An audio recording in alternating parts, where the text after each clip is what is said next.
Ladies and gentlemen, I'd like to call the Commerce Committee meeting, or to reconvene the Commerce Committee meeting. As co-chair, I want to extend my thanks to our recent birthday girl, our clerk, and her assistant, Patricia. I think she's done a stellar job so far. I want to special thanks in our final meeting of the session also to our LCO and our team at OLR, who have done an incredible job in backing us up and providing us with information. And I'd like to bring the meeting forward. Any comments from our co-chair or ranking? Thank you, Mr. Chair.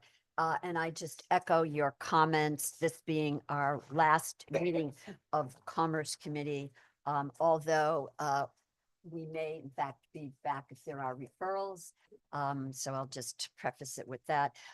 But my deep thanks and appreciation to the team that makes this possible. The clerk, who is the cog in the wheel, who has to deal with all the technical stuff as well as the substantive things that we're dealing with. And then, of course, our nonpartisan staff, who do a stellar job, that is OLR, OFA, and LCO. You really need to take a bow, folks, because you really get us through all of this. I also would like to recognize Ashley Redding and all of the staff who have worked so diligently with us.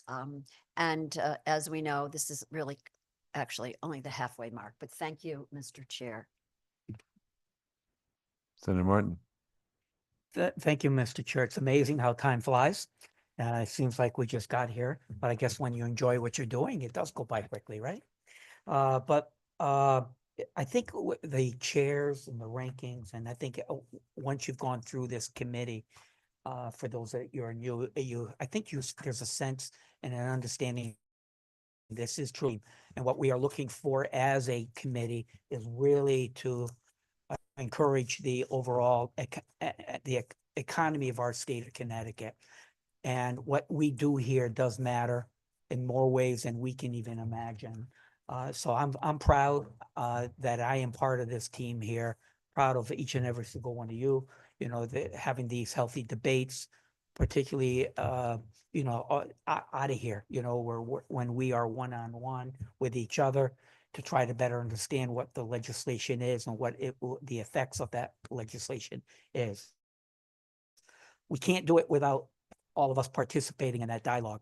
In addition, can't do it without our LCO, OLR, as well as our clerk. So thank you to each of you.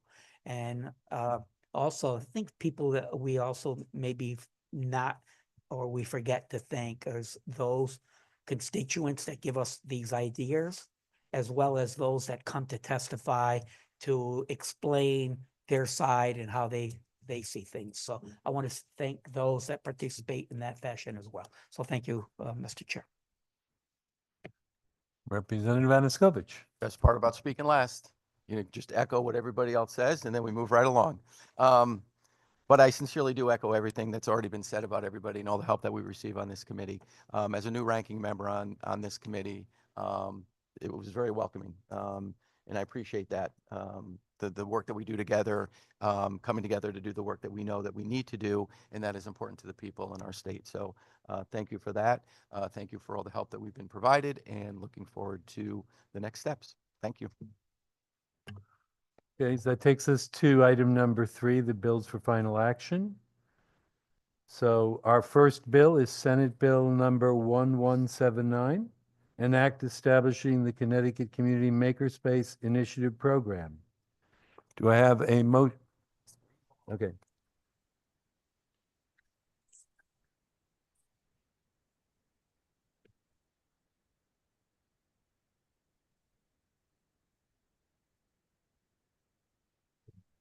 It's moved and seconded.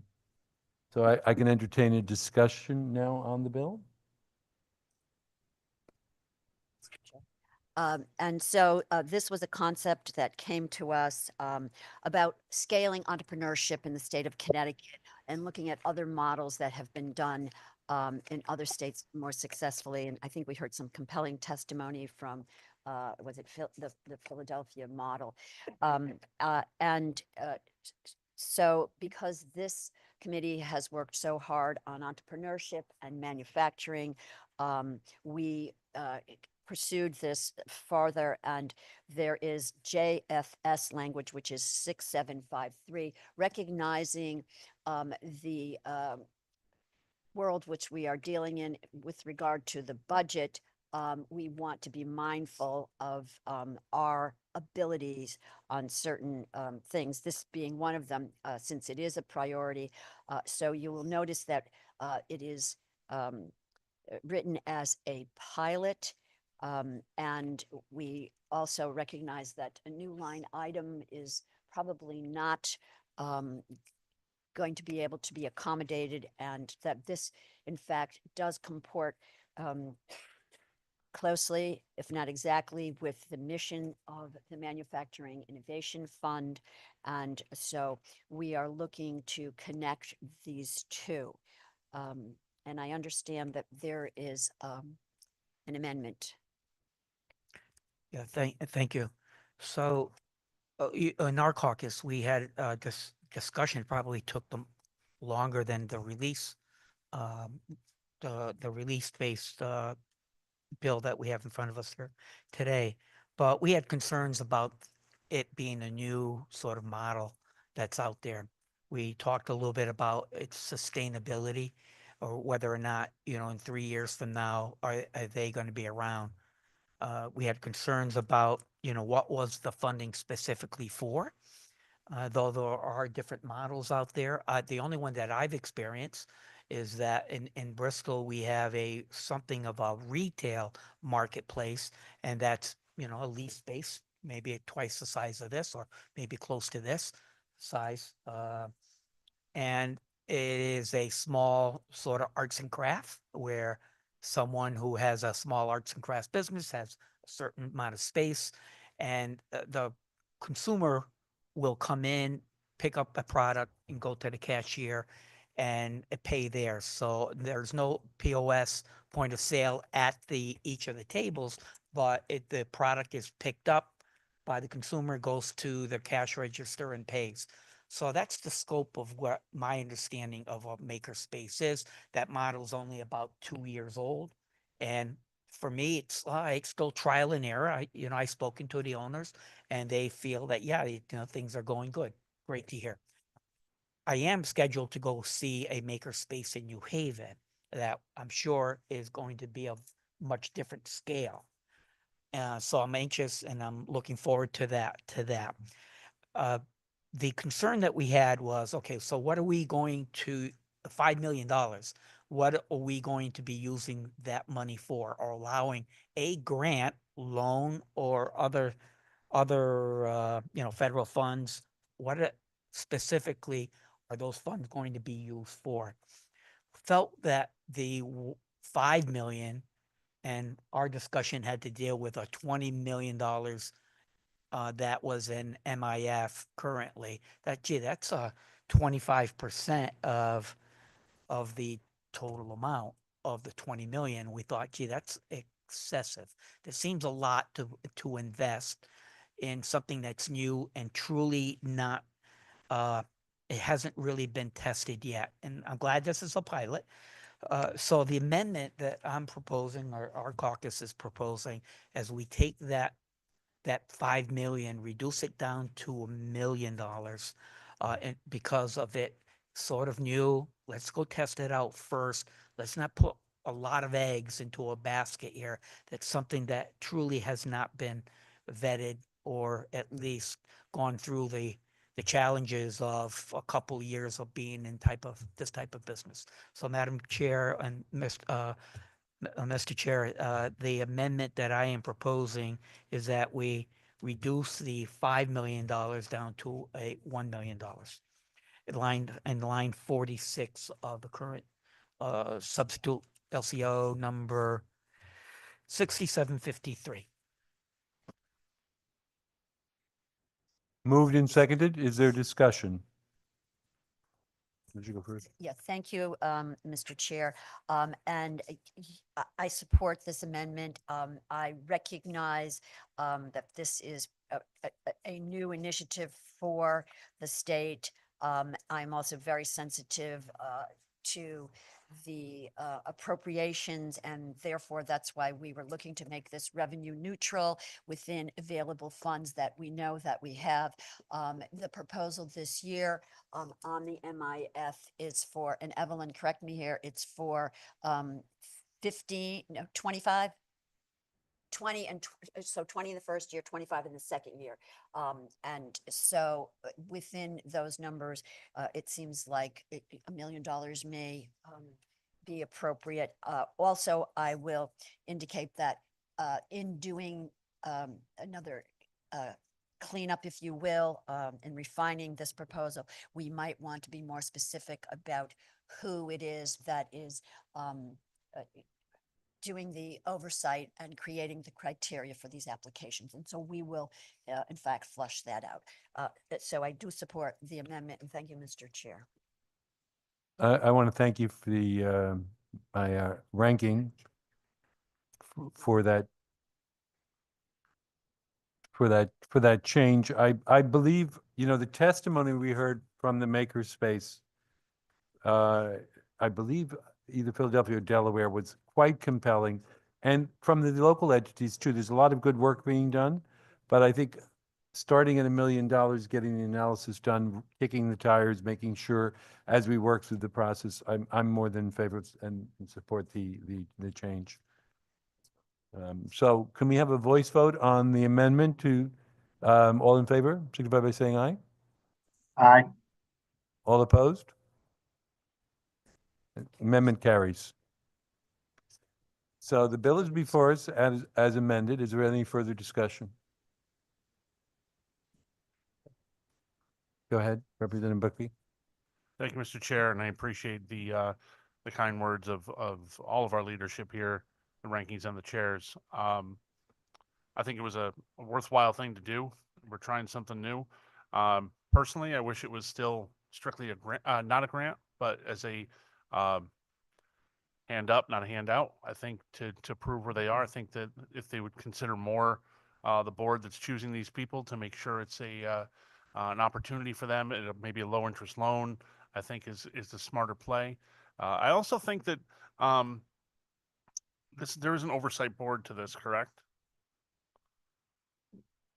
The MIF has a full board, oversight board, correct? So, thank you. So, I just think it's tough for us, although I think that's a piece of the innovation that we have to look forward to. I think it's tough telling the board that you're going to take some of your money and put it this way right now is a little tough for them. They might see different opportunities.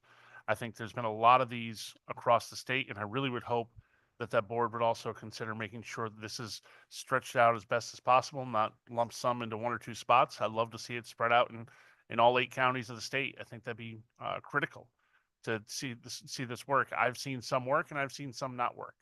So I'm curious as to what will be done differently. But again, while I would have preferred to see the grant piece go away, I certainly appreciate the ability to work together and bring that down to a manageable number. I know to a lot of people, especially in this building, $1 million isn't a lot of money. To me, it's a whole heck of a lot of money. And it's a lot that people can do with that, broken down into a lot of different areas that could really make an impact on innovation in the state. So I'll be supporting the bill at this point going forward, and I'm looking forward to more discussion upon it. Thank you, chairs. Is there further discussion? Representative Nussbaum? Thank you, Mr. Chairman. I just had a question. First, I'd like to echo Representative Buckley's comments. I share some of his concerns, but also, understand the positive nature of what we're accomplishing here. I have a question about the administration of the funds. So as it reads, it says that the advisory board is going to make the funds available to the commissioner of DECD. Under the statute that creates this fund, the advisory board is the body that gets to determine who receives funds. And I'm just curious what is envisioned with respect to the advisory board's role going forward when applications come in, and what that process is going to look like, or is this intended to be administered solely through DECD through the commissioner. Thank you. I'll defer to my co-chair on that. Thank you, Mr. Chair. Thank you for your question. And that in fact is the note that I already had here in terms of when we further refine this is to one, be more specific about criteria, and then secondly, about the administration of this. And so to your point right now, we see that it rests with the advisory board. One of my concerns, my longtime concerns about the advisory board has been the fact that the commissioner does not sit on the advisory board. That is the commissioner of DECD. I have had conversations about this with this commissioner and the previous commissioner. And so this may be an opportunity to accomplish that goal as well. Thank you. Thank you, Thank Madam you, Chair. Madam Chair, for clarification. Any further questions from the group? Seeing no further questions?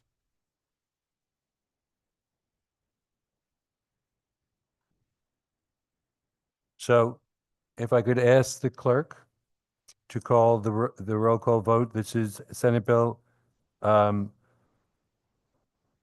sorry about that, 1179, LCO 6753, JFS to the floor. As amended. Sorry about that. As amended. Please, if you'd call the roll call vote. Thank you. Calling roll for SB 1179, an act establishing the Connecticut Community Makerspace Initiative Program.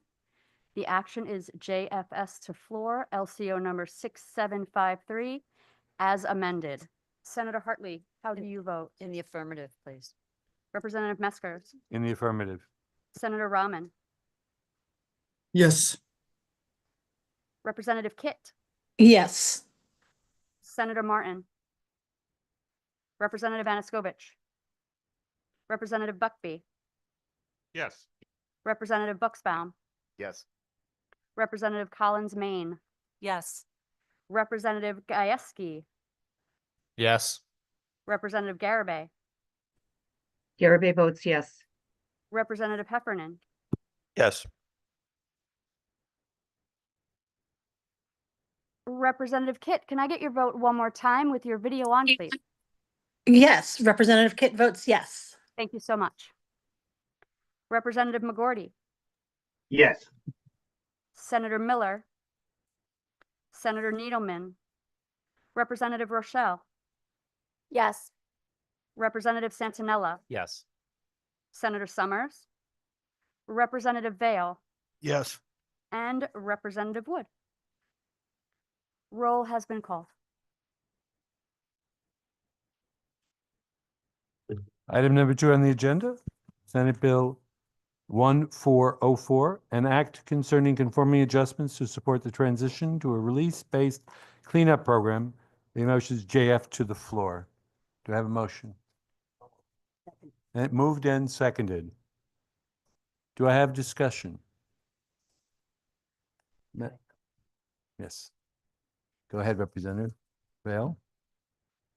Good morning, Representative, Mr. Chair. I just, in the public testimony, I know there's JFS language. I noticed the Connecticut Realtors did not support or oppose this, but had some concerns that this would make some of their processes more difficult than they already are. Was there any conversation with them? Or do we have an updated stance on where they are with the change of language? I'll let my co-chair respond first, but yes, there was extensive conversation with them. Go ahead. Yeah, and thank you, Mr. Chair, and thank you, Representative Vale, for your question. This has been a long conversation, folks, and even those who are returning to this committee remember the start of this. And it's because it's been such a complicated conversation. But we have 2 bills on our agenda today about this subject. The first one is rather straightforward because it is the statutory changes to comply with the regulations that are going to be before the Reg Review Committee this coming Tuesday. And you probably have heard us say that it's inappropriate to adopt regulations, statutory changes for regulations that haven't been adopted yet. So I will tell you that the footnote on SB 1404 is that it will be held until the regulations have been adopted. And I, you know, what happens on Tuesday, in all likelihood, they're going to be referred back. So once again, this will be held until those regulations are adopted. So that's that subject. And then Representative Vale, your comments probably most relate to HB 7085. And so for right now, I'll just say that you recall the joint hearing that we had with environment, and we had all of the parties before us, the agencies as well as the regulated community. In that hearing, we were apprised of and actually that shared the documents of these white papers that were put together as a result of, quite frankly, 4 years of work. And then more recently, like the last 6 months. And what the white papers consisted of was a summary of not the progress that has been made, because there's been a lot of progress made, but what was left. And there were, I think, 4 pages from the bankers, realtors. There was probably 8 pages from the environmental professional group. And when you looked at it, you thought, oh my God, all of this is yet to be determined. Well, that paled in comparison to what has been agreed to so far. Those white papers were then merged together. We sent those groups back with the agencies and we put real hard timelines on them. And if you remember from that hearing date, we gave them 1 week and we said, you come back to us with the disposition of these outstanding issues, so that we on this committee collectively and also the regs committee have, up-to-date information. And by the way, they were highly encouraged to come to terms and come to agreement on some of these outstanding issues. A lot of progress has been made since then. And that list of those white papers has been further reduced, but I will tell you, we're not down to ground zero where everybody agrees on everything. And Representative Vale, that's probably never going to happen.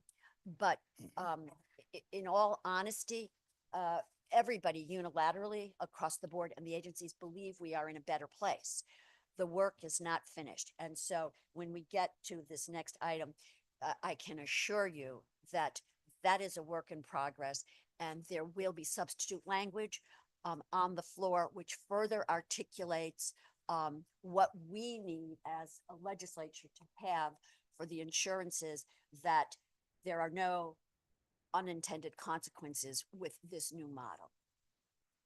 Thank you, Mr. Chair. And I, go ahead, Representative. Sorry. Yeah, and again, in their testimony, they did say they support the bill we're going to be voting on with the working group. So is most of this data taken also from that working group, right? Is this like taking it and actually putting it into statute? Is that? Yeah. And then extending that so they can continue to work. I'm not someone who tends to vote for work in progresses. Right. But I don't think the basis of this bill is bad to begin with, in that some things are kind of complicated. Understand, I'm going to give you a pass on this one. Right. And I think I will support this bill today, even though there's still work. I like to vote on what's right in front of me, and I think I'm satisfied with what's right in front of me now, that it could potentially get better. And so No, thanks. thank you, Representative Vale. What I can tell you and assure you is that we've had a 20-year process or 30-year process in the existing system. We heard about 5,000 properties, of which only 500 had made it through the process. The attempt here is a released best process that does that. And later on, we'll make references further in HB 7085, which addresses some of those concerns as well. So I think we're going to get to a negotiated agreement that may be close to perfect, and then have and later on periods of look back to make sure that we get it completely right. But I think everyone, in my co-chair could correct me, I think everyone's, that we're already at a better place than we are today. The question is, have we got to the best place we need to get to? I think that's the attempt. Any other discussion on the bill? Go ahead. Mr. Chair, we have cracked his armor. Just like, we have cracked his armor. Representative Buckby. Thank you, Mr. Chair. While in a lot of times I stand with Representative Vale in the partially baked legislation that comes through, I think this cake has been in the oven for way too long in working on this. And I want to honestly, sincerely thank the good Senate Chair for her work on this. This goes back for a long time on this bill.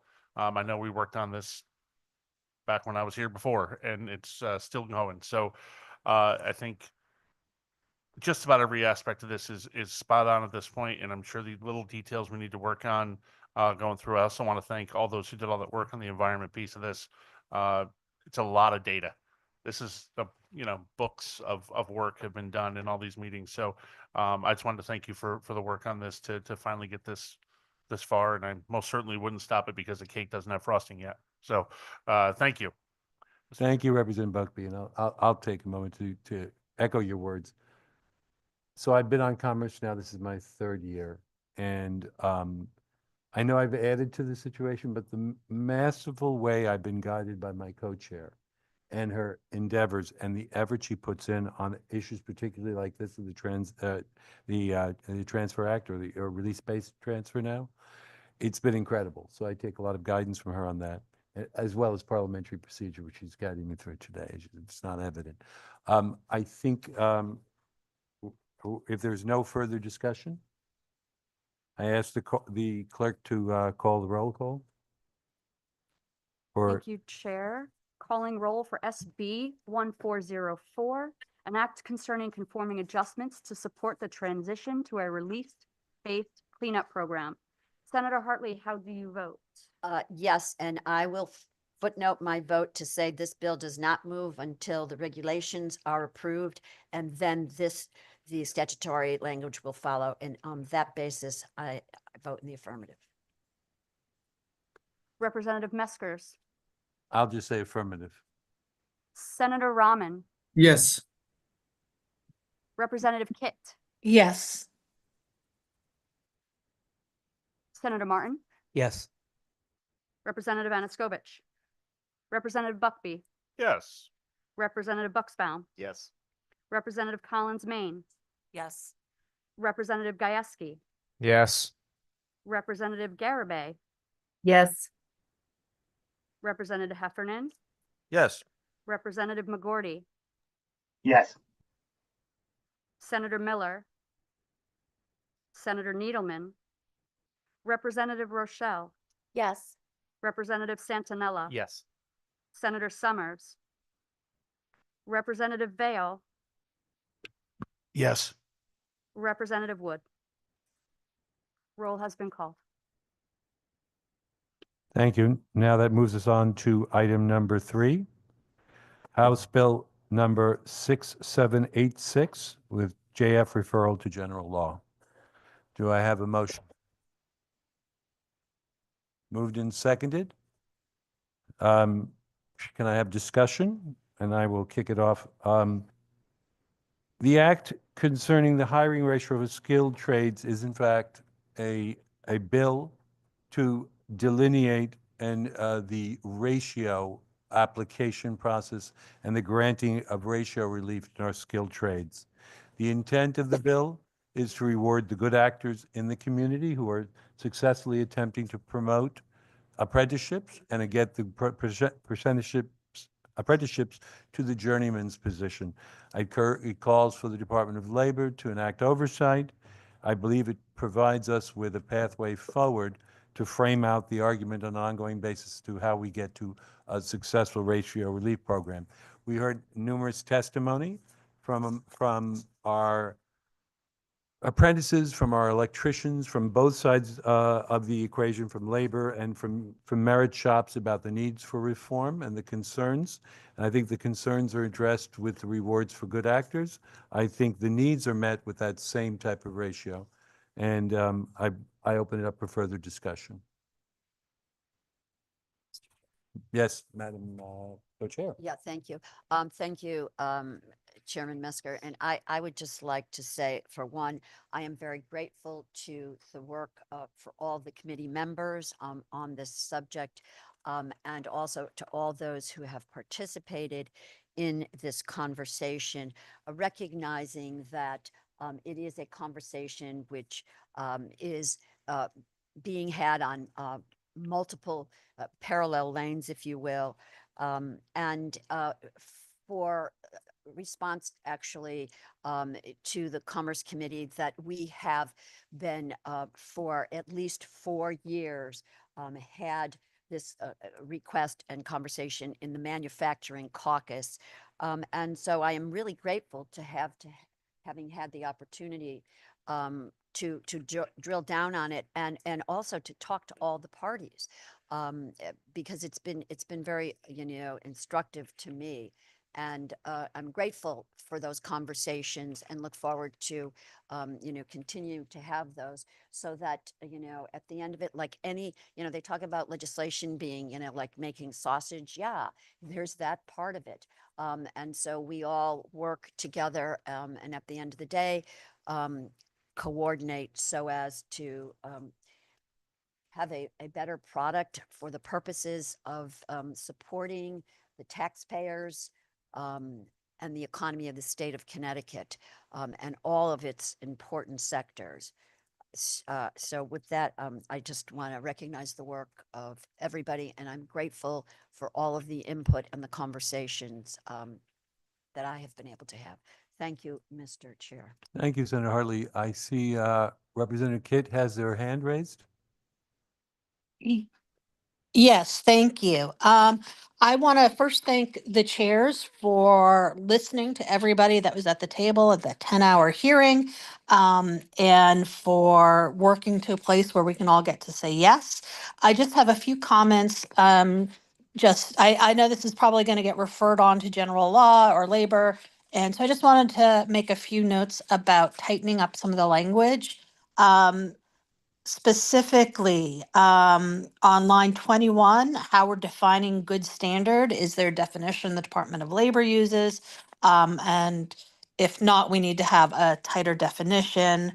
In lines 22 to 25, I would love it if we could ask about, and also, 22 to 25, asking about licensing violations as well as wage violations.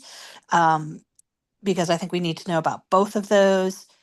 On line 27, we need a tighter definition for excessive in regards to the number of terminated apprentices. And again, Department of Labor might have that definition, but would like that spelled out in the bill. I have a few other issues. I can bring them up now, or I think some of my colleagues might have some of the same questions. And I'll let them touch upon those, but namely around lines 33 to 35 about sponsors' completion rates. I'd love to see us have that at a higher number, especially for the for-profit institutions. And then just want to make sure that the Department of Labor has the manpower to follow through on some of the language we have in here regarding the length of time to determine ratio relief. And we want to just make sure that we are working with the Department of Labor there to set a realistic timeline. Those are kind of my comments quickly, but again, I thank you for getting us to a place where I can say yes. And look forward to voting for this in a few minutes. Well, thank you very much for the constructive comments. I believe all of that will be open to discussion as it is as it referred to general law. I certainly will encourage our communication with them on to that basis. Are there any other further comments? Representative Rochelle. Thank you, Mr. Chair. So I want to thank my colleague Rep. Kitt for her comments. I want to echo some of that and dive a little bit further into some of it. I will be respectfully casting a no vote to flag this today. I think that we all share a very important goal of making sure that we are encouraging and protecting apprentices and getting them to the journeyman status.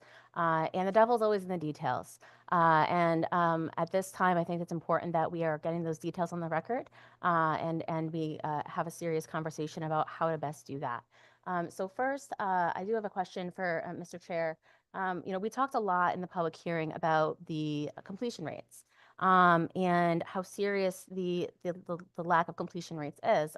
Through looking through the data, we saw that despite sending out a survey in 2023, we received only about 2/3 of them back. A full third did not respond.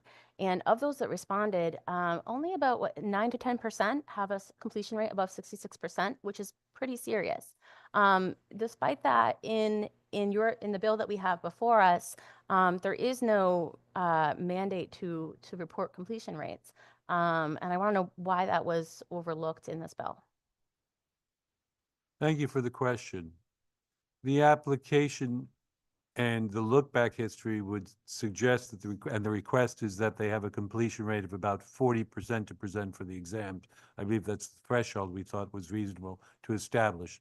Assuming versus a single license union shop or smaller number of licenses in a big group, that the turnover might be slightly higher. You're dealing on a relationship basis with small shops, so they might have a higher turnout. And the turnover ratio, if you're doing 50, 100, 500 shops, geographic location, the employee moves from one shop to another shop. So there'll merely be a two-step process, I think, in my humble opinion, is 40% of the apprentices present to exam and hopefully then can pass it. But the hours completed is what I'm looking at to qualify to present for the journeyman's license. So I want that to be high enough. I want to make sure that it's not just hiring apprentices and letting them go. But to the extent that the separation in some cases is related to better job opportunities, different employment opportunities, I want to give the Department of Labor to be able to weigh in on that.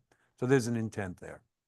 Thank you. I can appreciate the intent. I do think, if this were any other type of educational model, we would be seriously concerned if only less than half were completing the process. So I do want to get out on the record that I think it really should be higher and that we should be requiring that information to evaluate who the productive actors are who deserve to have their ratios increased. Yeah. And the other item that I really want to make sure we discuss and get on the record is in line 39, there is a ratio relief process that we currently have in place. This new model that is being proposed would say that after 10 days, if the ratio relief application is not processed by DOL, that it would be an automatic approval. Regardless of any other background information, be an automatic approval if you apply and don't get processed in 10 days. That is very concerning, especially considering what we know about completion rates currently, to allow anyone through if DOL gets backed up, particularly when we know that there are potential hiring freezes going on, that there are certain times of year where DOL is processing lots of other types of applications in the state of Connecticut. So there really does need to be something, more of a safety net there.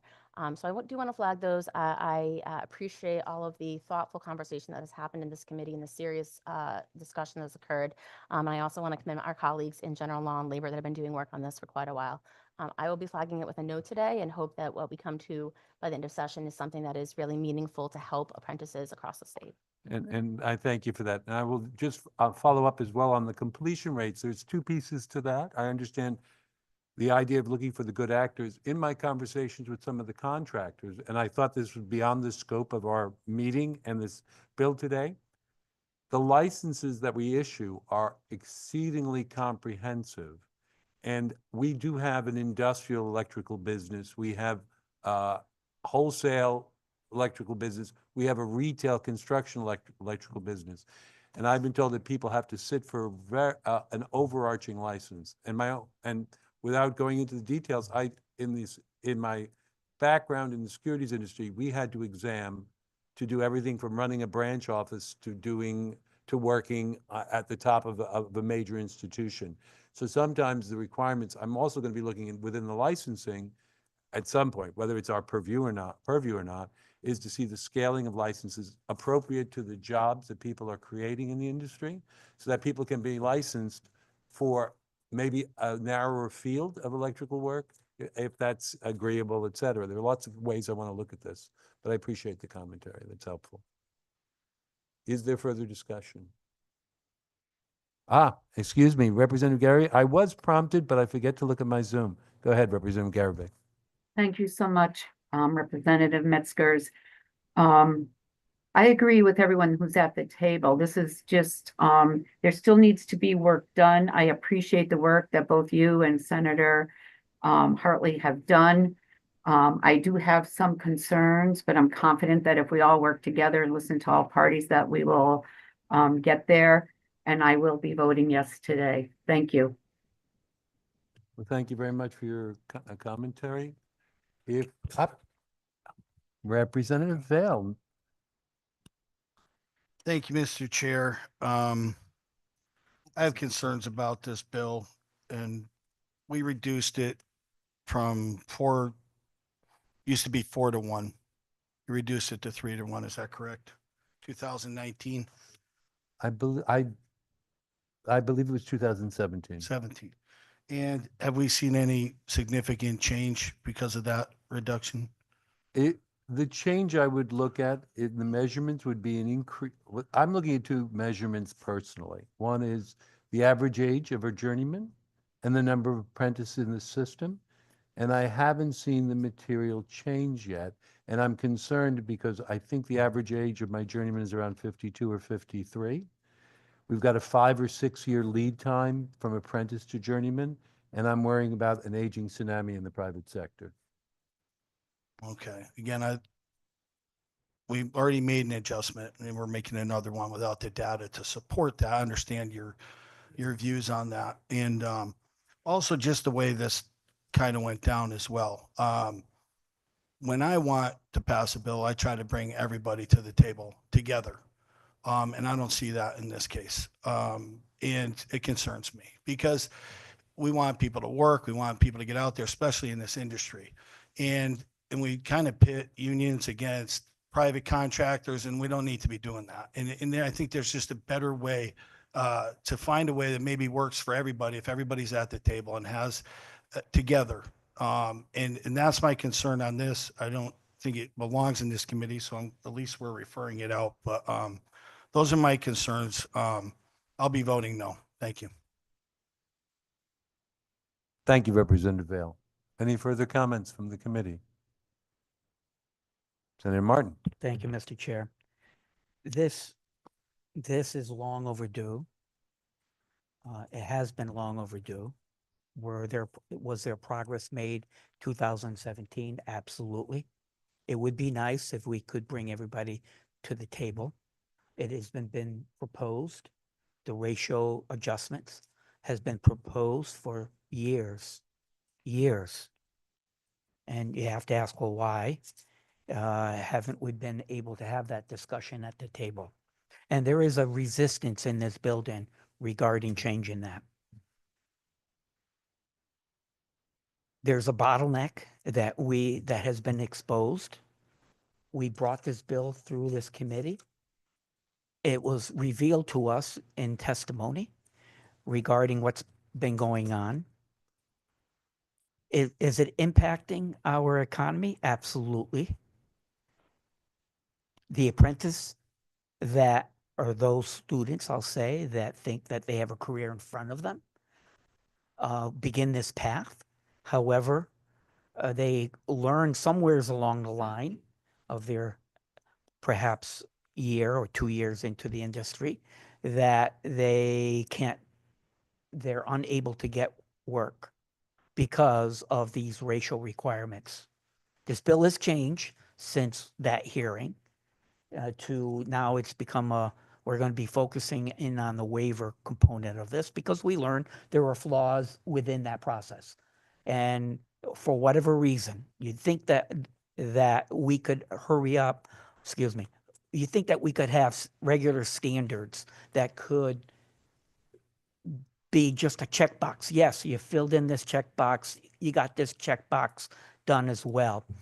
In order for us or allow a contractor to bid on a job that is time sensitive, that it's a due date by the end of this month, but I need to know whether or not I will have this waiver or this relief. But that's not taking place. So they can't bid on this job. Economic growth, competition being eliminated, absolutely.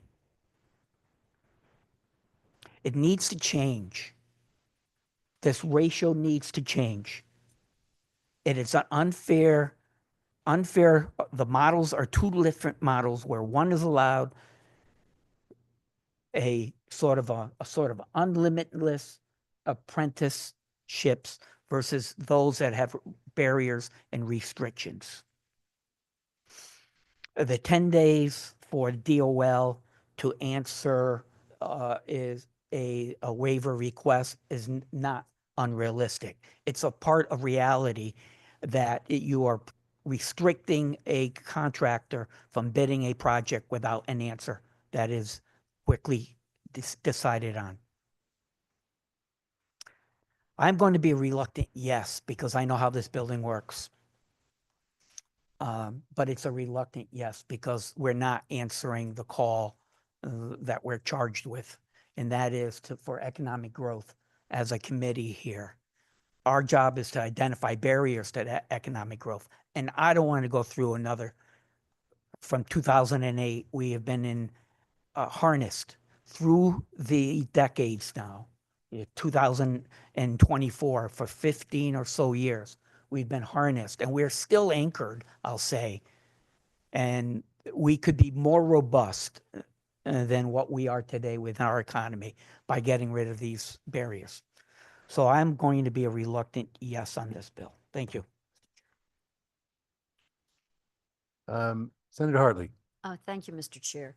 And thank you to all of our colleagues for all their participation, input on this subject.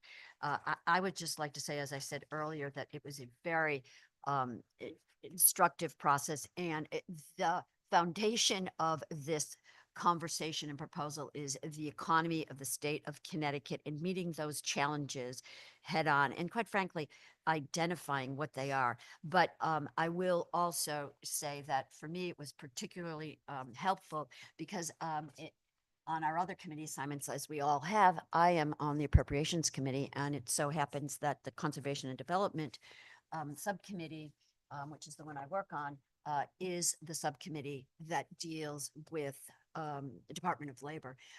And so, and I'll share with you that in front of me right now on that subcommittee, I have requests for $4.5 billion worth of requests on that subcommittee alone.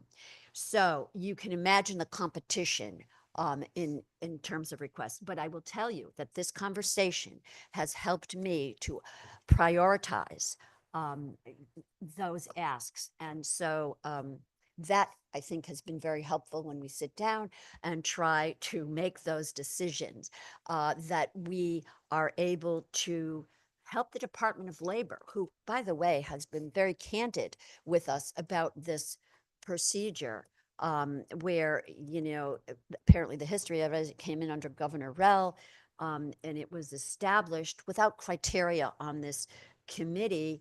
And it's difficult for the department, quite frankly, to do what we expect them to do without obviously the support to do that. And in many instances, as they report to us, that they can't even get a quorum on this committee.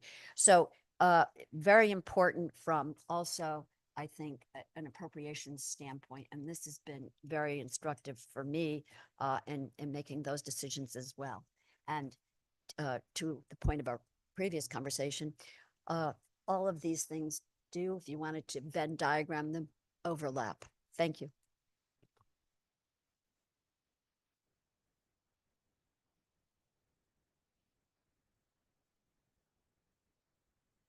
Sorry. Comment was I didn't have my mic on. Thank you. Are there any other comments from the committee? Hearing no further comments, I ask the clerk to call the roll call. Thank you, Chair. Calling roll for HB 6786, an act concerning the hiring ratios for skilled trades. The JF referral to general law. Senator Hartley, how do you vote? In the affirmative, Madam. Representative Meskers? In the affirmative. Senator Rahman? Senator Rahman? Representative Kit? Representative Kit votes yes. Let's see how many. voted. Senator Martin? Reluctant, yes. Representative Aniskovich? Representative Buckby? Another reluctant yes. I make those checks shaky. Representative Bucksbaum? Yes. Representative Collins, Maine? Yes. Representative Gieske? No. Representative Garabay? Representative Garabay? Representative Heffernan? Yes. Representative McGorty? Yes. Senator Miller? Senator Needleman? Representative Rochelle? Could you put a flag on the no vote? I'll be a no with a flag on it. Representative Santinella? Yes. Senator Summers? Representative Vale? No, because I don't like the bill. Representative Wood? Representative Garabay, are you back on? Roll has been called. Thank you, Madam Clerk. Next up is House Bill 7085, JFS to the floor, LCO number 6730. An act concerning a review of the release-based cleanup programs and related regulations. Is there a motion? And moved and seconded. Thank you. Is there discussion? Again, I'll defer to my co-chair. Thank you, Mr. Chair. So I just want to speak to the LCO 6730 and note that that LCO basically was the result of the testimony we received at our joint hearing, which identified what they described as a black hole in terms of doing this this review and evaluation process on this new model, the release-based cleanup regulations. And so initially, when it was supposed to start at the implementation of the new model, we are moving that to have it start upon passage so that the work continues on this, as we said, because it's just so broad and so deep.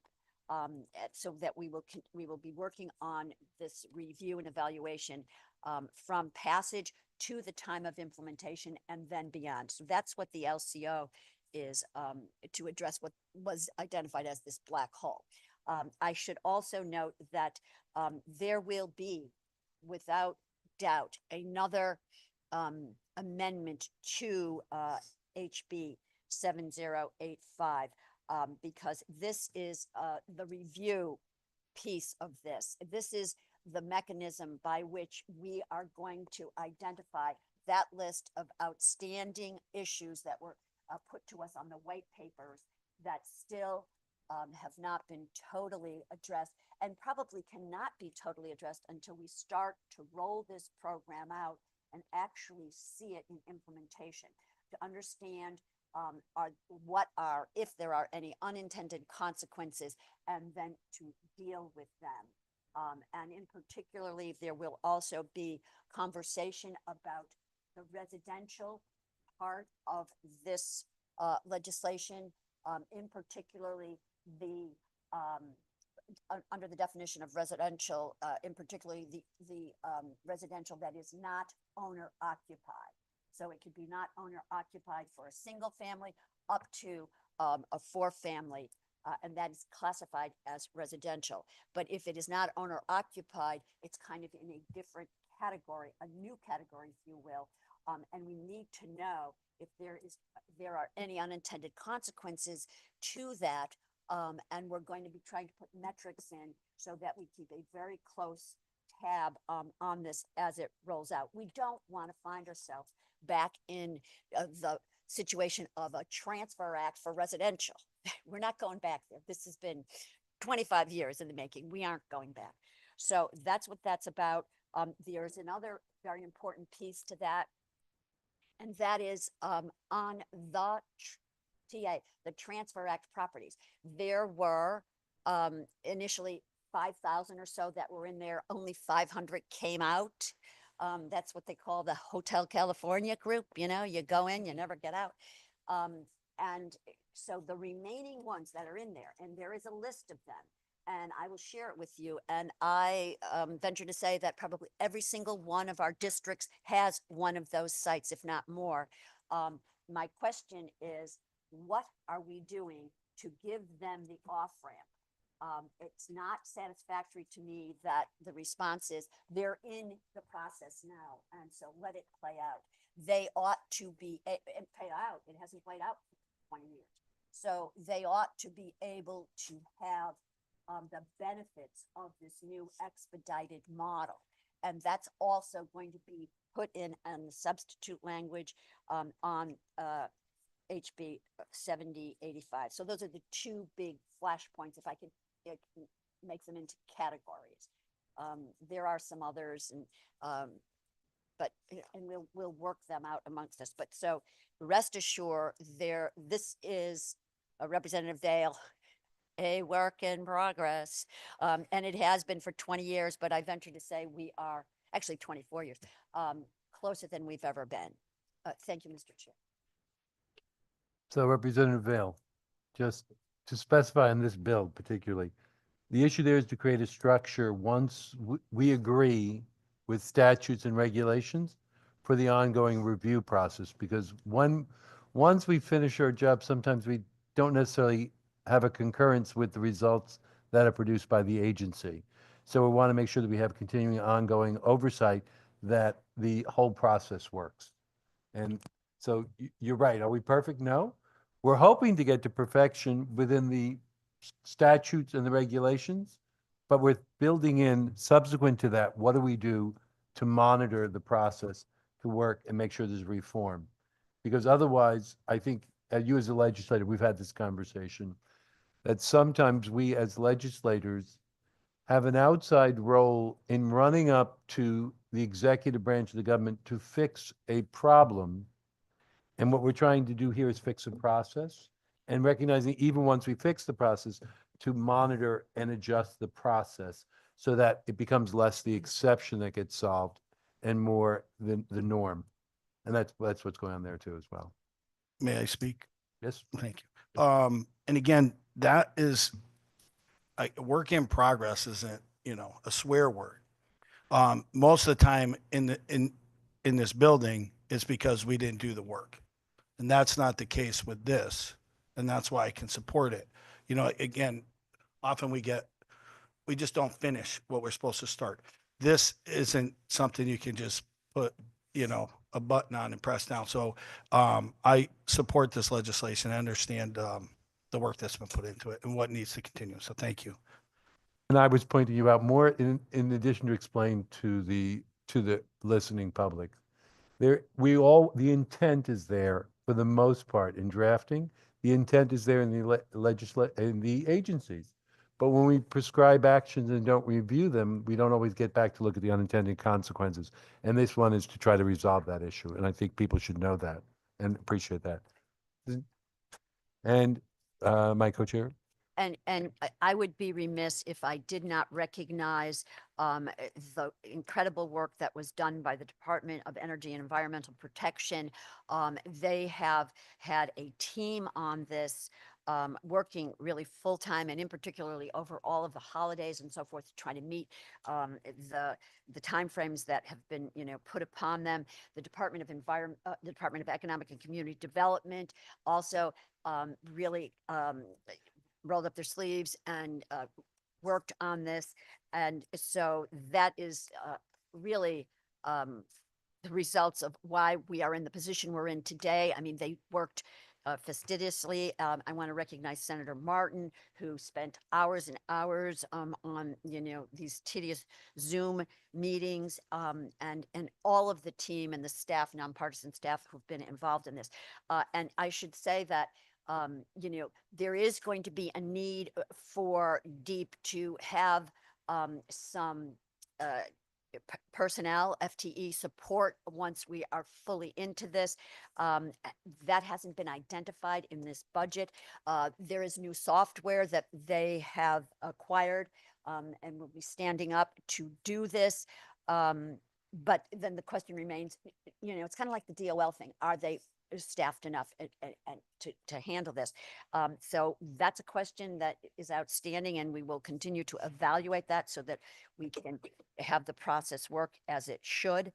And then I would also note, and I did previously in our committee meetings, that there was a placeholder, which we did vote and support. And Mr. LCO, you can correct me if I'm wrong. I thought it might have been SB 1404. I'm not sure if that's the right number, but it is a placeholder. It was a brownfields placeholder, and that is explicitly kept so that if we need it for other parts of this proposal that we've identified in this discussion this morning, that it is there. So we have, the vehicles and the tool to work with to get to our goals. Thank you, Mr. Chair. Senator Martin. Thank you, Mr. Chair. I am glad that we do have this bill 7085. It is, I'm glad it's sort of a catch-all, right? First of all, there's still that residential piece that still needs to be addressed. The comments regarding the white papers, that still needs to go from, there are 20 items, maybe down to 5 or 6 now, I'm not sure.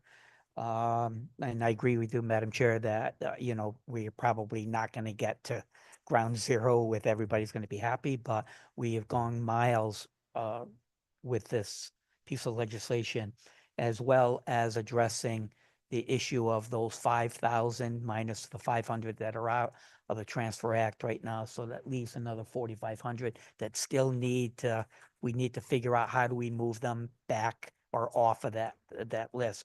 So I'm glad that this bill is going to be addressing that.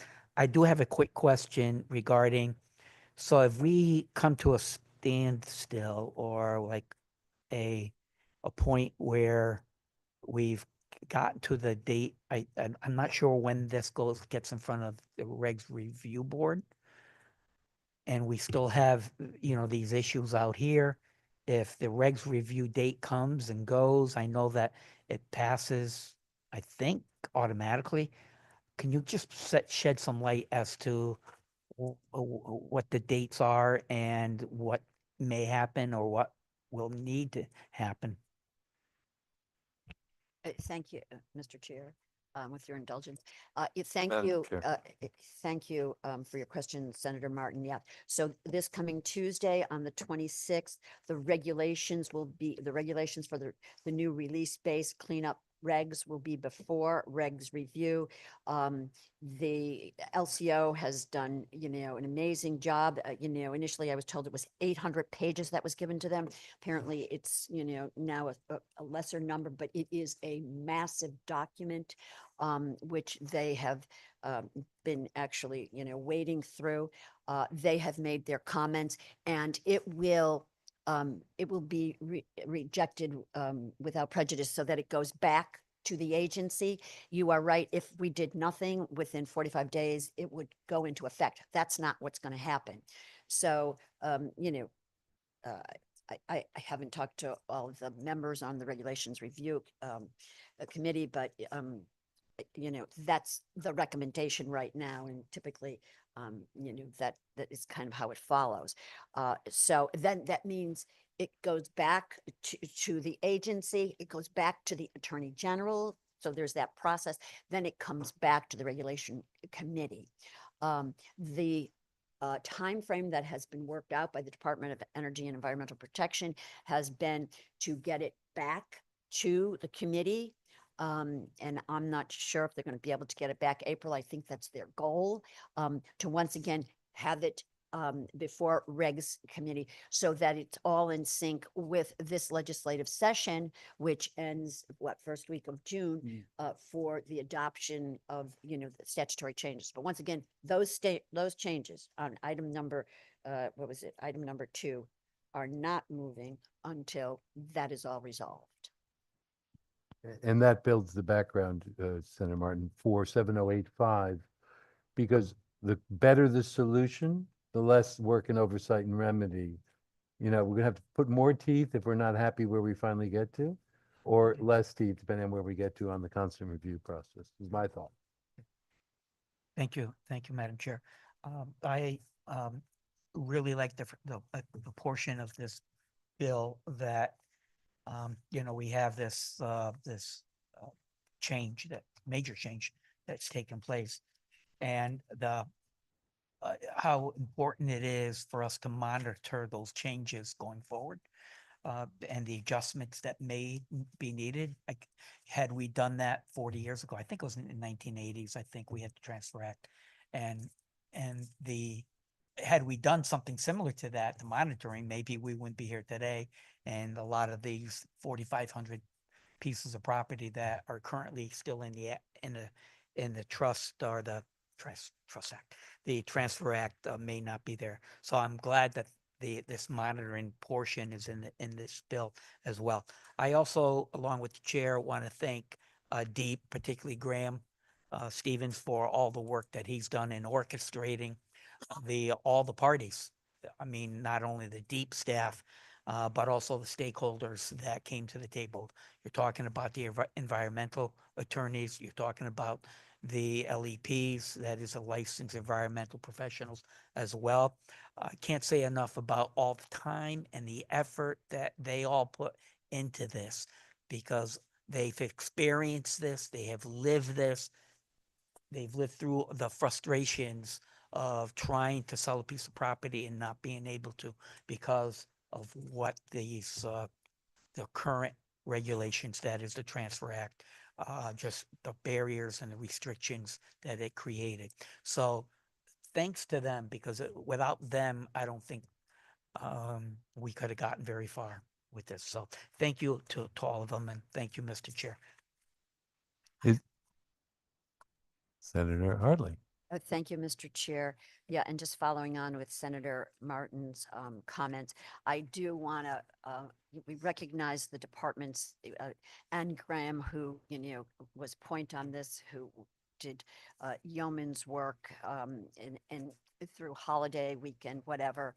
But people were talking to him at 12 o'clock at night, and, just an amazing effort. But I want to start at the very beginning, and it was this committee.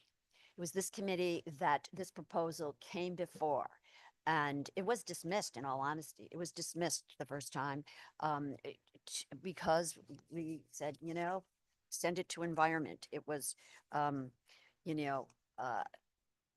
something that should be there, and it had been there, quite frankly, but once again, nothing, came of it. And there was a very compelling analysis that was put together and by the realtors, and the bankers came along, and then later the environmental professionals. But the realtors did an economic assessment, which, quite frankly, was astounding to the committee in terms of the economic impact that was having on this state. And then as we followed on, we began to talk to the industry, and they're saying, no, I won't come to Connecticut. I won't come to Connecticut until I have certainty that I can invest in industrial property and know that I am not going to be dragged into years and years of testing and assessments and have a property that ends up being shuttered. So it started here, case in point, and you all were not afraid to embrace it and drill down. And then everything else followed on, and DEP began to work with us, and DECD. So once again, you all ought to be recognized for taking on the things that sometimes aren't so easy to take on. Thank you, Mr. Chair. Thank you, Senator Hartley. If there are no further comments, I advise the clerk to call the roll. Thank you, Chair Meskers. Calling roll for HB 7085, an act concerning a review of the release-based cleanup program and related regulations. Action JFS to floor, LCO number 6730. Senator Hartley, how do you vote? In the affirmative. Representative Meskers, In the affirmative. Senator Rahman. Senator Rahman? Representative Kit, Representative Kit votes yes. Senator Martin, Yes. Representative Aniskovich, Representative Buckby, Yes. Representative Bucksbaum, Yes. Representative Collins, Maine, Sorry. Representative Gieske, Yes. Representative Garabay, Representative Heffernan, Yes. Representative McGorty, Yes. Senator Miller, Senator Needleman, Representative Rochelle, Yes. Representative Santinella, Yes. Senator Summers, Representative Vale, Yes. Representative Wood. Senator Rahman, are you with us still? Roll has been called.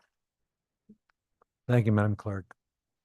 Now see before us, item HB number 7166.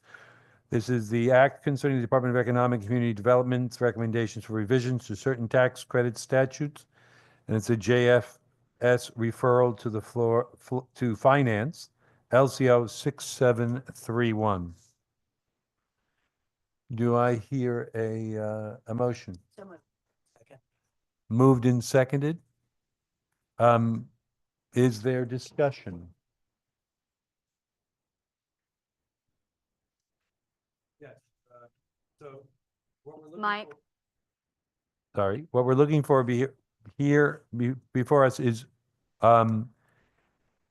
reform of film tax credits, both research and development and production credits.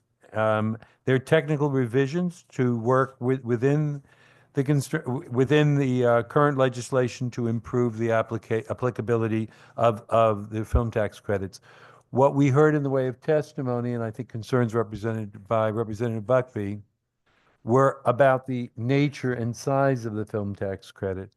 And I don't think that those were addressed, particularly in the bill that we're seeing before us. So I want to be clear on that. I will say as well, one of the discussions that we get in Congress, one of the benefits is the commentary from one of the good gentlemen who spoke said that in Georgia, they were getting a 90%, or they were getting 90% redemption. They were getting a 30% tax credit with a 90% redemption. And here they were at the 30%, and you're worried about the governor's proposed budget reduction to 25. And the redemption price was 87.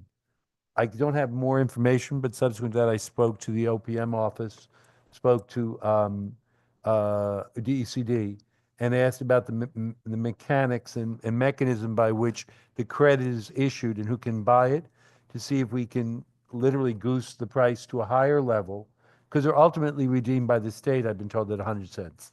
So I know they're investigating that, but I don't have any information. But barring that, I think these requests are more technical in nature, and I don't think we had an issue with them. Go ahead. Senator Buckby? Oh, I'm sorry. Yeah. Go ahead. Thank you, Mr. Chair. I'll be brief on it too. I think this, while what was addressed is what is facing finance with the 30 to 25%, which is a massive piece in the suggested reduction. I think we need to tread lightly. We're growing this industry here very well right now. People are taking advantage, and we're seeing a huge boom in the surrounding businesses to it. Films coming here, the restaurants, the housing, all of that's going really well as the ability to hire local talent that we have. And that's not just talent as an actor or a director. That's talking about the talent who builds the sets and the hair and makeup and every piece that goes around the filmmaking process, which is why I'm glad some of film is being discussed in commerce. I think commerce is the right place for us to discuss this because it is a manufacturing piece. when you talk soup to nuts. The problem we see that the good gentleman brought up in the testimony was that we're scaring people away. When there's a lot talked about in film tax credits in this state, we're scaring production away from the state because they're afraid, hey, next year something else will come up and next year something else will come up. So I think we, excuse me, need to tread lightly on what we do within the film tax credit piece. I don't think this is a massive piece for it. I'm going to vote no today to flag for finance, but this is I think an area that we can really groom and develop well for this state and be more welcoming in this state. As was pointed out in other committee testimony, everything is here. You know, they want old school architecture, it's here. They want a desert. There's spots in the state that look like desert. There's a lot more that they can film with throughout the entire state that I just want to be very careful in going forward that we don't really stifle the growth of the film industry in this state and really promote it. We are talking about some brick and mortar that was brought up as well, that people would like to come here and build here and have studio space here, but they're afraid, and they're afraid because of what this building does. So I think we should just be very careful with that we can groom something really well here and help them succeed and help all those residents within the state that have to travel all the time to do their work, to be able to come here, do their work, stay home, and really be an asset to the state. So again, I'll be voting no to flag on what it is, just to be careful with that. But I do appreciate the work on it and look forward to see how this goes with this bill. So Thank you, Mr. Chair. I'll just take my license as chair. The no to flag is because of your concern on the film production tax credit reduction. It's not the nature of this bill per se. Correct. Okay, And perfect. to a taste of this that I wish we could craft it a little bit differently, but really is no to flag that we should be not showing so much legislation that could be perceived as anti-industry in the state. Yeah, and on this one, my understanding and review of the bill is it's more permissive and of how to structure the tax credit and receive it. So that's what I understand this to do, just as a clarity. But I think, you know, you're well within your view to flag and to vote no, but I just want to make clear the intent, which was you're mostly protesting the reduction from 30 to 25. If I'd say protest, concern. I'm not on that committee Right. to do so. Right. What I am more concerned about is the more this pops up in legislation, and even in this bill, in the nitty gritty of this bill, it lays out different types of production, and it tries to lay out every type of documentary or commercial, or it goes into a number of things, but does it leave anything out, and does it leave opportunity for growth and something to be outside of that too? So I just think the detail of it might be a little bit off. So Okay. In protection of that concept, I think I'll be voting no on it, but not necessarily in protest of anything. But certainly to flag it for myself to see down the road as well. Thank you. Madam good, Madam Senator Hartley? Thank you, Mr. Chair. Yeah, and I'll just follow on by saying, so this actually was the agency bill that got sent to us. We kind of bifurcated it to take all of the finance parts. So that's why you see the referral to finance. And I will note that the testimony that came to us from the department was, you know, that this is technical, and there was a piece of that which we identified as being substantive, and that was the changing of the production investment from the baseline of 500K to $1 million. So that piece, and that's what our LCO 6731 speaks to, and that, you know, will be under the purview of the Finance Committee. Thank you, Mr. Chair. Thank you, Senator Hartley. Are there any other comments from the floor? Senator Martin? Yeah, this is said in jest. I can buy the scenery, New England being a hallmark environment for filming, but I cannot buy the Wild West where we have a desert somewheres here. We do. I will be happy to join you some Saturday afternoon to go visit. I do have a question, and this is more probably OLR, but regarding the tax credits and those being provided to the film industry, digital industries. So if a entity has a profit, they can apply these tax credits towards those taxes that they may need to pay for whatever production that they have. My question is, should they decide to sell the tax credit, 85 cents on a dollar, maybe that needs to be a higher number. Is the money that they raise, I'm assuming it's for capital for them to operate, or is it profit? Regardless, that money that is raised through the selling of the credits, is that taxable?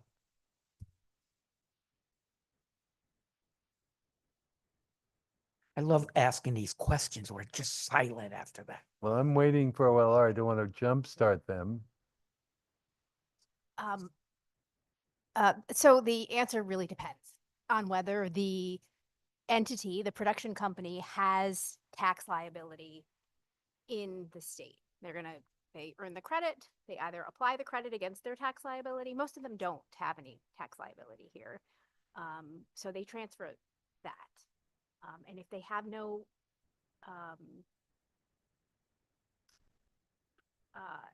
No profit. no profit, right, then So they sell the tax credit and now that becomes money and I see it as profit. So is it taxable? I mean, if it's taxable income and there's a nexus in Connecticut and they have a tax liability, then yes, it would be taxable. But it really depends on how the business is structured and where that income is sourced.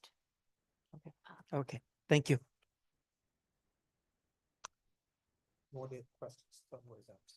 Any other further questions, comments? Representative? Thank you, Mr. Chair. I'm going to be voting yes, but I want to just echo what Representative Buckby said, that I think we need to be cautious going forward because this is an industry that is starting to take off a little bit, and we don't want to put any brakes on it. And I think there's a lot of potential if we can get some infrastructure going here, but we need to attract people here to Connecticut to do that. And I think that we should proceed cautiously and make sure that we don't scare anyone away. So, thank you. Representative Heffernan, I think, as Chair, I'll take the liberty, I think you're spot on.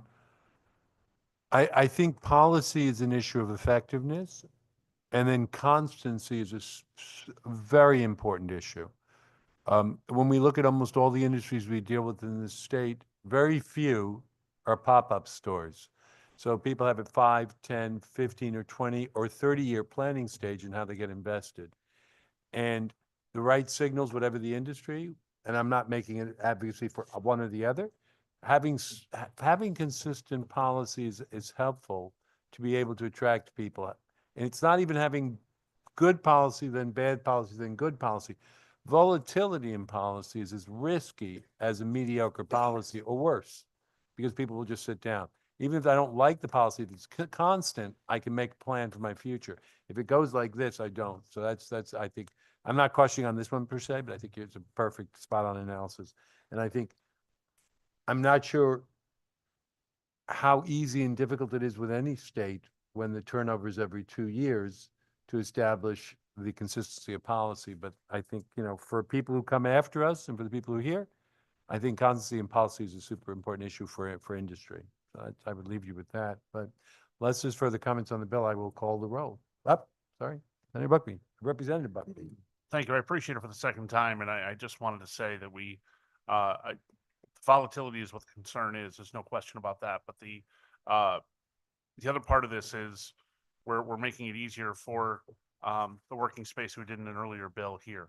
We're trying to make it easier for some and then make it tougher for others. So I think that can be seen as a concern to what legislation is doing here. So I just wanted to bring that part up. And to the good ranking member from the Senate, I'd like to say that there's a quarry in New Milford that can double as a wonderful desert area that I'd be happy to invite you out to take a look at any time if you'd like. But that's the thing about Connecticut. It's just so much incredible diversity, and I thank the representative for bringing that up as well. That we do want to make sure that we are welcoming in the state for something that is growing. And when it comes to digital formats, the dollar amount can change so drastically too. We talk about a 500,000 to $1 million.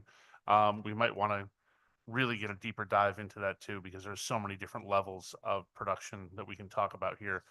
Certainly, I think if nothing else, something to consider into next session as well. But thank you so much for the time. Thank you, Representative. Any other comments from the committee?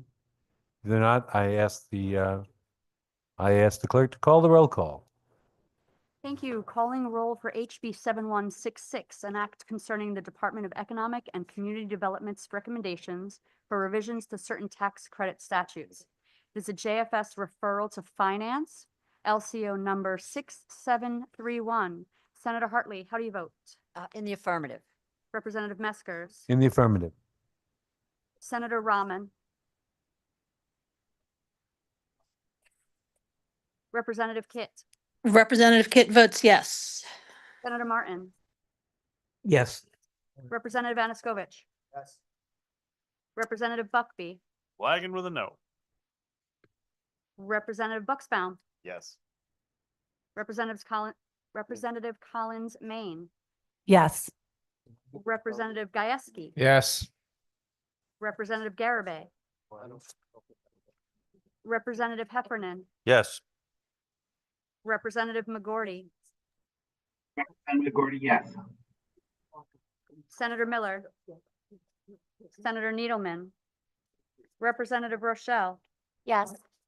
Representative Santinella, Senator Summers, Representative Vale, Yes. Representative Wood. Yes. Roll has been called.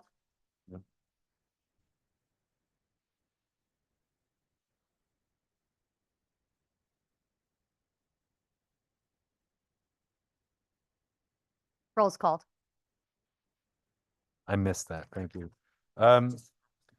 House resolution for final action, item number 4 on our agenda. House resolution number 9. Resolution memorializing Congress to amend the Jones Act to improve economic and trade relations between the state of Connecticut and Puerto Rico.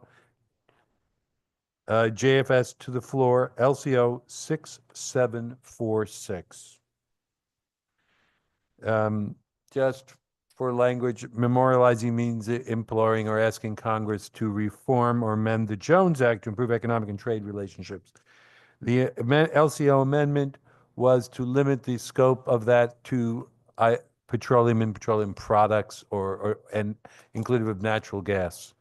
And that it's a request to try to improve under the Jones Act trade between Puerto Rico and the continental United States. The Jones Act restricts, if you were at the meeting, the Jones Act restricts that all of the charters be U.S. charters.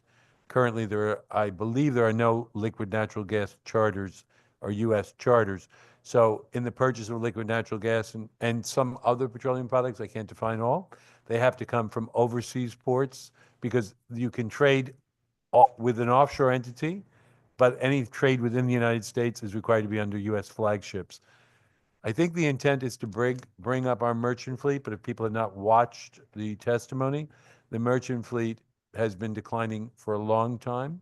And I don't think this will usher a material change, but this might improve. We heard testimony that something on the order of additional cost of over $1 billion to Puerto Rico of being subject completely to the Jones Act. And I believe the Virgin Islands are not subject to it, but Puerto Rico is. So in either case, regardless of where I stand on the issue is to ask Congress to consider amending the Jones Act. So we are not legislating repeal of the Jones Act. It's not within our authority. We're just asking Congress to consider that. And that's coming from our esteemed members. I think Representative Rosario might have been one of the authors of this. So is there, I guess I started without a motion to apologize. So moved and seconded. So now you've already heard a commentary. I won't torture you any further. Yes, moved and seconded. Seconded. We got seconded twice. Is there discussion? Yeah. House bill. So, Madam Clerk, you can call the roll call, but it should be just for members of the House since it's a House resolution. The Senate isn't eligible to vote. Ready? In the affirmative. Calling roll for HR 9, resolution memorializing Congress to amend the Jones Act to improve economic and trade relations between the state of Connecticut and Puerto Rico. This is a House Resolution, JFS to floor, LCO number 6746. I will only be taking the votes from representatives. Representative Mesker, In the affirmative. Representative Kit, Representative Kit votes yes. Representative Anaskovich, Yes. Representative Buckby, Yes. Representative Bucksbaum, Yes. Representative Collins Maine, Yes. Representative Gieske, Yes. Representative Garabay, Representative Heffernan, Yes. Representative McGorty, Representative McGordy, yes. Representative Rochelle, Yes. Representative Santinella, Representative Vale, Yes. Representative Wood. Representative Wood votes yes. Roll has been called. Madam Administrator, how many members have not been recorded for votes that have been taken?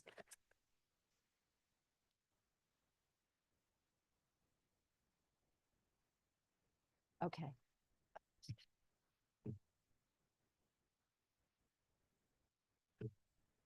So I'm going to reset the committee and we are going to be holding it open until 2:30 for voting. Thank you all. And we stand at recess till 2:30.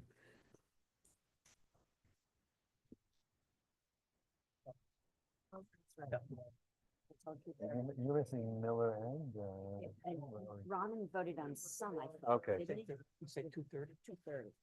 2:30. So I'll have Trish text them so they can plug in. All right. So where's the wagons on?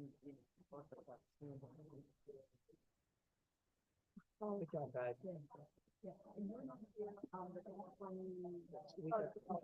I'm leaving this one.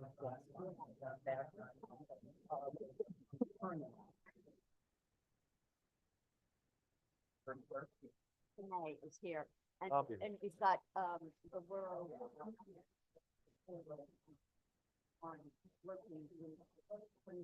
You did the Irish Space Race, right? That's your meeting. Emmett is the head of that, Emmett, Ryan doing that, or who is it, Emmett? No, there was a first here. I have not gotten any information about that twice on the details about Ireland, about the cost or anything. I think I have a vote to do. But I got the same information. You do. Yeah. To, Without any guidance on this. Can you hear me? Yep, I think it's 7085, right?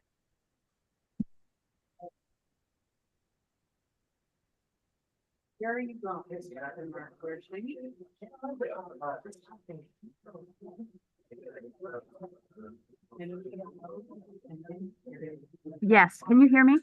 Yes, I'm a yes. Okay, hold on 1 second. There's going to be an echo, but I'm going to release the mic and you can vote. Representative Wood, how do you vote? Yes.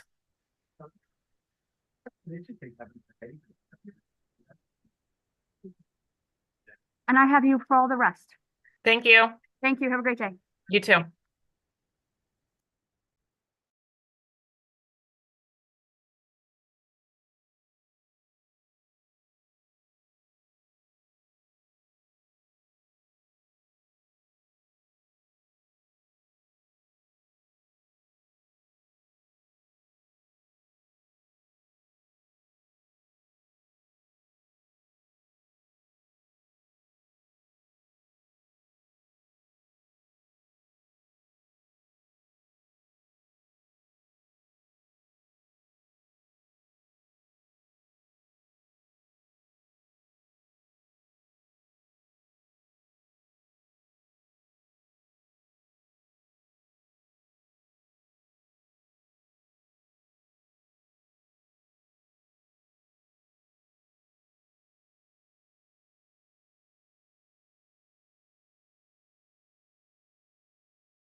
How are you doing? You okay? I'm good. That was quite a meeting. Let me see what we have for you. Senator Rahman, let me see. You're not on HR 9 because that's House only. I have you. I for don't know that. how many I missed. 3? Miss 1, 2, and 3. Okay. All right, so HB 6786, that's the hiring ratio. How do you vote? Oh, so they are referring to the GA or GAE? What they're We doing this? are referring that to Gen Law. General law. Okay. All right. Yes. Mhm.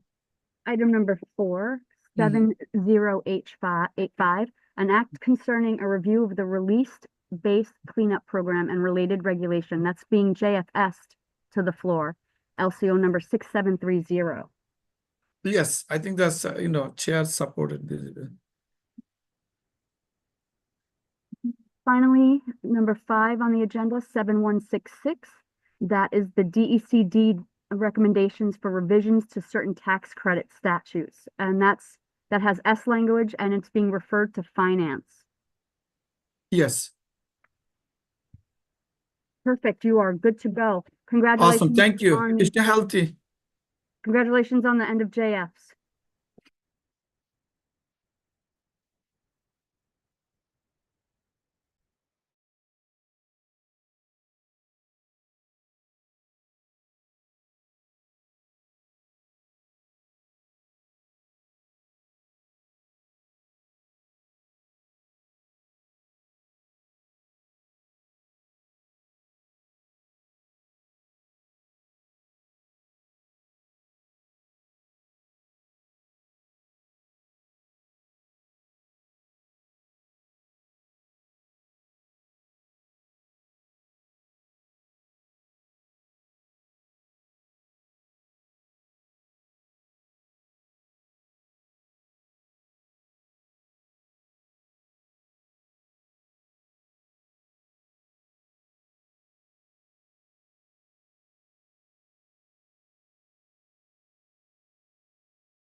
By the way.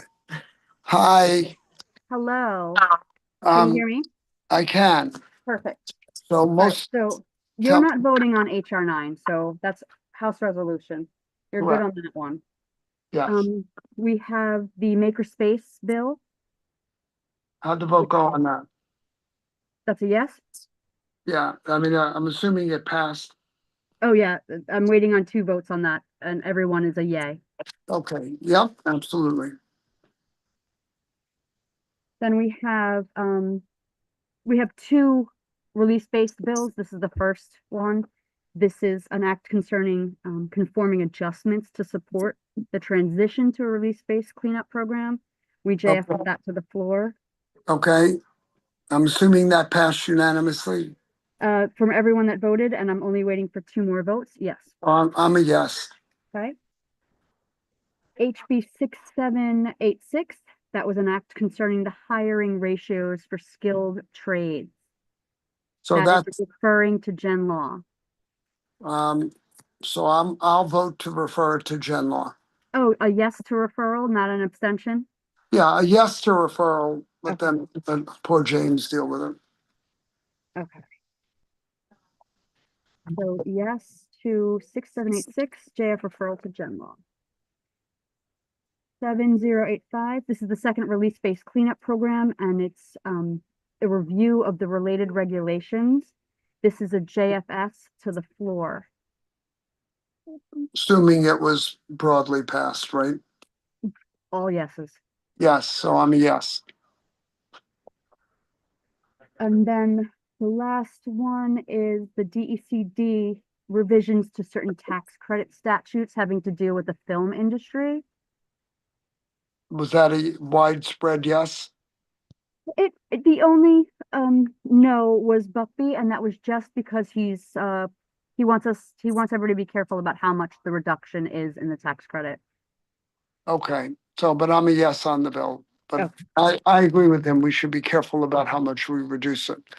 And how many times it's changed.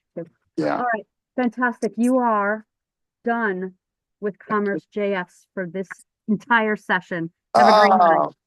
Have a nice day. Take care. You too. Bye. Bye.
Hello, can you hear me?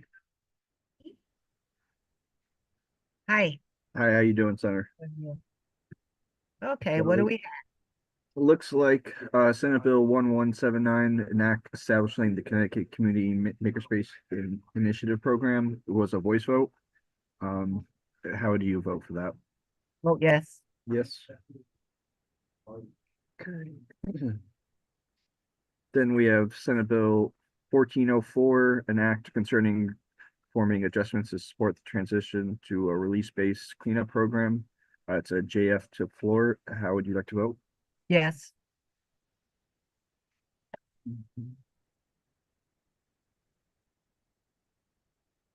Then we have House Bill 06786, an act concerning, yep. I'm looking at the agenda. Oh, you're looking at it? Perfect. Yes. Okay. House Bill 7085, JFS to the floor. Yes. And last but not least, House Bill 7166, JFS referral to finance. Yes. Perfect. You are all set, Senator. And that's it. And so the resolution for final action, number 9, yeah. nothing? You don't vote on the resolution 9. You're good. Okay. All right. Thank you. Thank you. Bye-bye. Have a good one, Have a nice Senator. weekend. You too. Bye. Bye. Bye.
Hi, sorry, I'm trying to get there.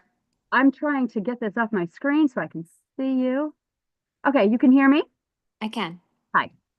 Hi. So you do not have to vote on HR 9, but the rest I need your votes on. Okay. Yep. All right.